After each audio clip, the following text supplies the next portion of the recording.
안녕하세요. 여성을 위한 여성 변호사 안기옥입니다. 이혼 사건 할 때는 여러 가지 쟁점들이 있죠. 이혼의 원인을 제공한 사람한테는 소위 유책 배우자라고 해서 위자료도 받아야 되고 하는데요. 그래도 뭐니 해도 중요한 게 돈에 관한 거죠. 재산 분할 청구를 어떻게 하면 승소할 수 있는지에 대한 5가지 팁을 알려드리려고 합니다. 아직까지 구독, 좋아요 못하신 시청자 여러분들은 꼭 눌러주시고 함께 해주시면 큰 도움이 되겠습니다. 재산분할 소송에서는요, 뭐니 해도 제일 중요한 게 증거입니다. 충분한 증거를 확보해야 되는데요.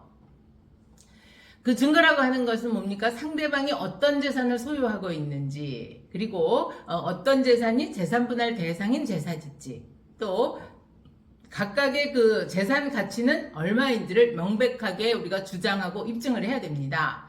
그러나 상대방 재산에 대해서 명백하게 알고 있지 못한 경우가 되게 많아요. 특히 수입원이 남편이고 아내가 전업주부였다. 그리고 재산관리도 남편이 스스로 할 때, 이때는 거의 모르는 경우가 많고요. 제가 한 사례는 또 그런 경우도 있습니다. 남편이 결혼을 해서 맞벌이인데요. 남편이 그럽니다. 여보, 내가 번 돈은 내가 재테크를 할 테니까 우리 노후를 위해서 당신이 번 돈으로 생활을 하면 어떨까? 네. 처음에 신혼 때 서로 연애 기간도 길고 서로 믿고 의지하고 사랑하고 그래서 한 결혼이기 때문에 남편이 재테크 한다니까 오케이, 여보 내가 번 돈으로 생활을 꾸려나갈 테니까 당신이 번 돈은 모아 주세요 라고 한 거죠. 그런데 이 부부가 아이를 낳고 10년 20년 살다가 헤어지게 됐어요. 그러면은 아내 쪽에서는 당신 신혼 초에 당신이 재테크를 한다고 했으니까 그동안 모아놓은 돈 나한테 알려주세요 라고 했을 때, 글쎄요, 좋은 관계일 때는 모르겠습니다만 이렇게 헤어지는 관계에서 알려준다? 기대하기 그렇게 쉽지 않겠죠. 네. 그래서 이러한 그 재산 내역을 분명히 하기 위해서 첫째, 다양한 전략이 필요한데요. 그 방법들을 뒤에 한번 설명을 드리겠습니다. 두 번째로 재산분할 청구에서 중요한 것은 적극적으로 대처하는 겁니다. 적극적으로 대처한다고 하는 것은 상대방이 주장한 증거, 그리고 상대방이 내놓은 그 자료들을 잘 분석하고 파악해서 상대방의 허점이 뭔지 숨기는 부분을 잘 찾아내는 거죠. 그리고 이러한 자료를 발견했다라고 하면은 즉시 반박하고 그거에 대한 공격을 하면서 판사님을 설득을 해야 됩니다. 이거 보세요. 이렇게 재산을 숨겨놨는데 내가 이만큼 찾았으니까 이거를 대상으로 삼아달라 하는 거죠.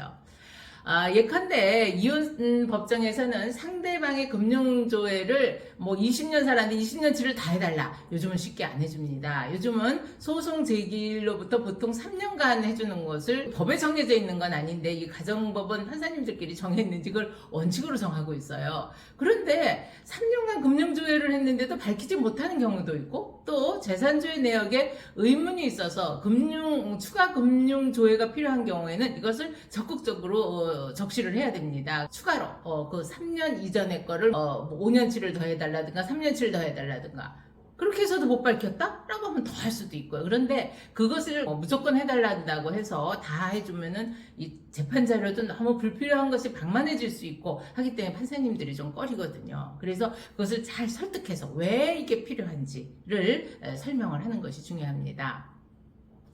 또 재산조회는요, 상대방에게 먼저 보통은 재산 명시 신청을 하거든요. 그런데 재산 명시 신청에 응하지 않았거나 했는데 부실하게 했다라고 하는 상대방의 의문이 가는 사항이 있으면 이것에 대해서 적극적으로 성명을 요구하는 것도 필요합니다. 이렇게 적극적으로 재산조회를 해서 재산분할 대상을 되도록할 수 있는 1차적인 조건을 만들어야 하는 거죠.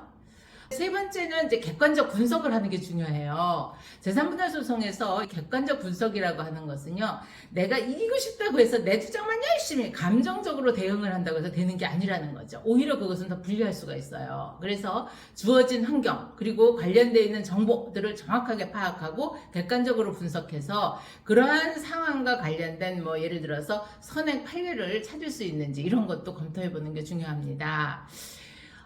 예를 들어서 제가 최근에 한 사례는요, 아이를 셋을 낳고 같이 오래 살았던 사람인데, 남편이 사고로 이 반신불수가 됐어요. 그러다 보니 아이는 엄마가 키우는 거죠. 그러니까 엄마 입장에서는 내가 새 아이를 양육하고 하려면 재산분할을 더 많이 가져야 된다 라고 하는데, 우리 쪽은 남편 쪽이었습니다. 우리 쪽에서는 뭔 소리냐, 재산분할이라고 하는 것은 청산의 의미도 있지만 부양의 의미도 있다.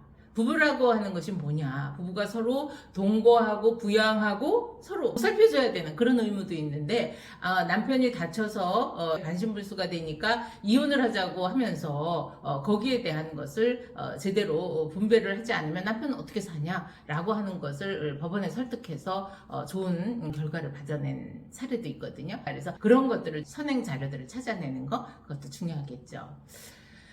또 하나는요, 네 번째는 타협을 할 준비를 해야 된다 하는 겁니다. 가사재판에 있어서 그 법원에서 조정전치주의라 그래서 조정들을 붙이는데요. 이 타협이 오히려 유리한 경우도 있어요.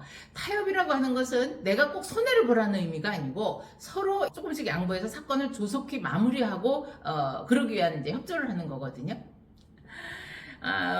최근 몇 년 동안 부동산 가격이 막 천정부지로 올라갔지 않습니까? 부동산 같은 경우에는 변론 종결시 기준으로 하는 걸 원칙으로 합니다. 그래서 소송을 처음 시작한 시점에서는 4억이었던 아파트가 이게 끝날 시점에 이게 6억, 7억씩 간 거예요. 네. 그러면 이 경우에는 물론 몰랐으니까 그랬겠지만 처음에 4억이었을 때 이걸 나눴으면 남편 쪽에서 훨씬 이득이죠. 그런데 재판 끝나는 시점에 7억까지 가니까 더 많은 것을 해주느라고 헉헉거리는 그런 경우도 있었거든요.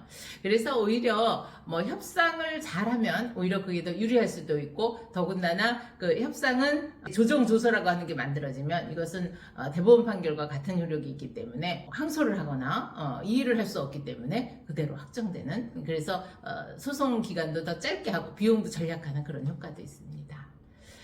뭐니 해도 중요한 것은 또 전문 변호사의 조력을 받는 거죠.